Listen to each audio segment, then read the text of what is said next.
Ray optics में prism पर based एक कॉन्सेप्चुअल क्वेश्चन देखिए।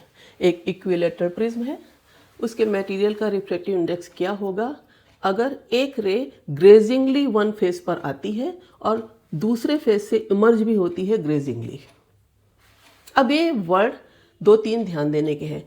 इक्विलेटरल का मतलब हो गया हर एंगल 60 डिग्री का है तो एंगल ऑफ प्रिज्म 60 डिग्री हो गया। ग्रेजिंगली का मतलब क्या होता है, रिफ्लेक्टिंग सरफेस के अलोंग चलती है। देखो ये ए बी सी प्रिज्म है तो ए बी सरफेस से रे जा रही है अलोंग ए बी और ए सी से भी ग्रेजिंगली निकल रही है तो अलोंग ए सी। इसका मतलब क्या हो गया, अगर हम नॉर्मल डालते हैं तो नॉर्मल और इंसिडेंट रे के बीच का एंगल ही तो एंगल ऑफ इंसिडेंस होता है। ऐसे ही एंगल ऑफ इमर्जेंस, ये दोनों कितने हो गए 90 डिग्री। क्यों? क्योंकि रे ग्रेजिंगली एंटर कर रही है और ग्रेजिंगली इमर्ज हो रही है। अब प्रिज्म की इक्वेशंस याद होनी चाहिए। याद करो कि प्रिज्म के लिए एंगल ऑफ प्रिज्म प्लस जो दोनों नॉर्मल जहाँ मिलते हैं वो पॉइंट ई है तो ए प्लस ई 180 होता है और R1 प्लस R2 प्लस ई भी 180।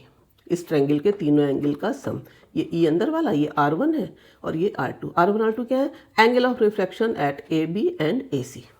अब देखो इन दोनों से हम ई एलिमिनेट कर लें तो A इक्वल टू R1 प्लस R2 ही तो होगा।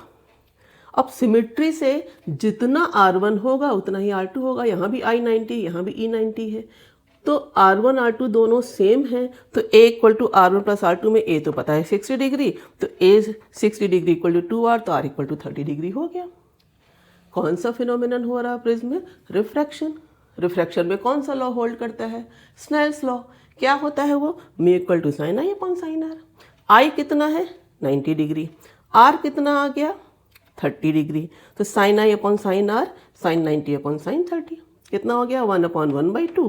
2 ऊपर चला गया यानी reflective index of material of prism कितना हो गया 2।